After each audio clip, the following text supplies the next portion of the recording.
नमस्कार. आपण ऐकतोय पुष्पाताई नाईक लिखित संत जनाबाईंचे सार्थ अभंग आणि अर्थ. आज आपण अभंग घेणार आहोत 211 ते 215. प्रथम आपण 211वा अभंग ऐकूया. मनाला गुहाची धंदा, रामकृष्ण हरी गोविंदा. जिवे करू नित्य नेम, सदा विठोबाचे नाम. नामामध्ये नाम सार, जप करी निरंतर. जप करी निरंतर. म्हणे जनी नाम घेणे, नाम मंत्री शंकर होणे.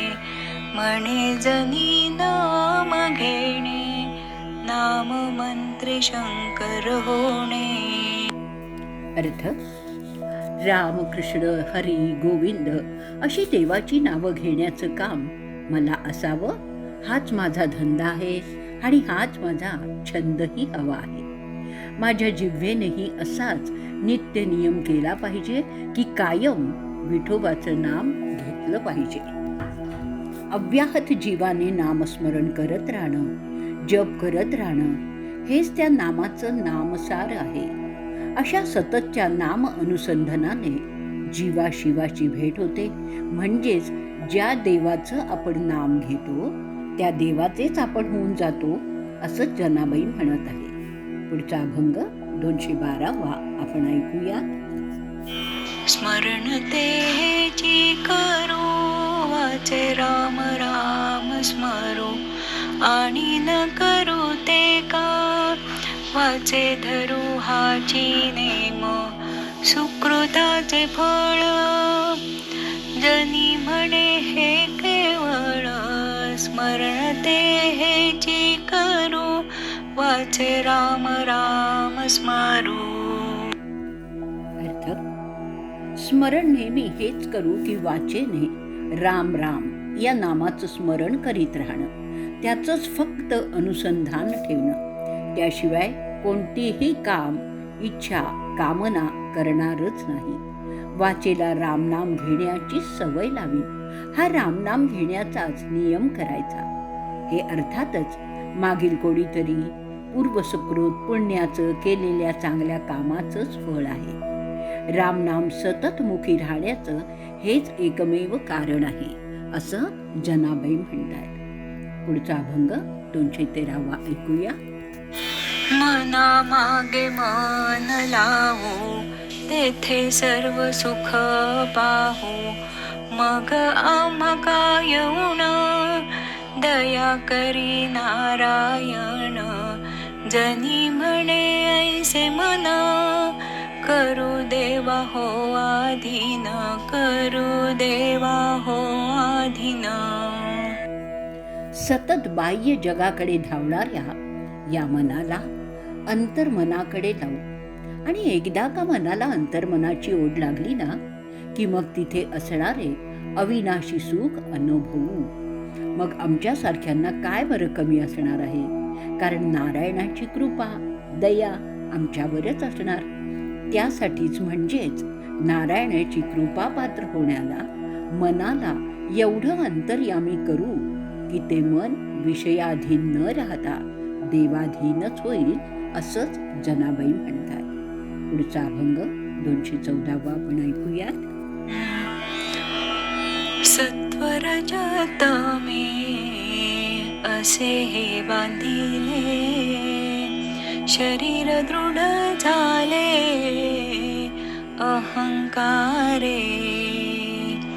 सांडी अहंकार धरी दृढ भाव, हृदयी पंढरी राव धरोनिया.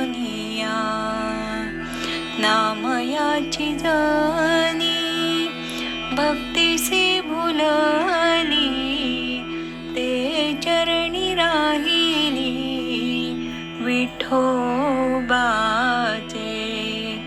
ते चरणी राहिली विठोबाचे. अर्थ: अर्थ, मानव त्रिगुणांनी बद्ध असतो.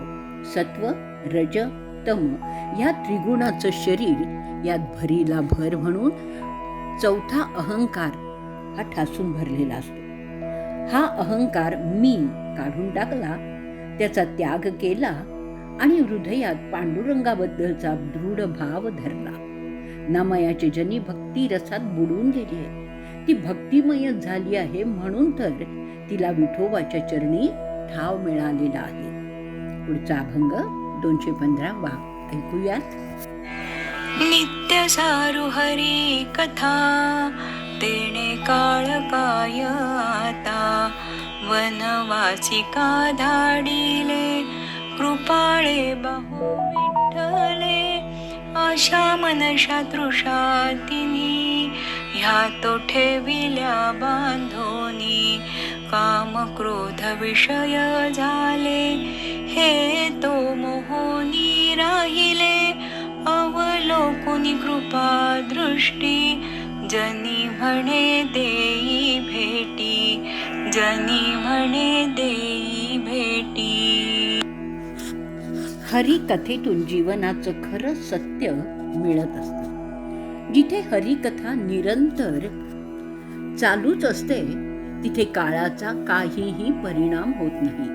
काळ हरिकथेसमोर निष्प्रभ फळतो. हे कृपाळू विठ्ठला, तू कृपाळू असूनही मला भक्तिहीन अशा वनवासात का बरं पाठवतोयस? म्हणजेच मला तुझं विस्मरण का बरं होतंय? माझ्या मनाला आशा, मनीषा आणि तृष्णा या तिघीही बांधून ठेवतात. त्याची पकड एवढी घट्ट असते की त्यामुळे तुझी भक्ती करण्यासाठी माझं मन मोकळं राहतच नाही. शिवाय काम, अनेक कामना, क्रोध आणि सर्व बाह्य विषय यांनी तर जणू काही माझ्यावर मोहिनीच घातलेली आहे.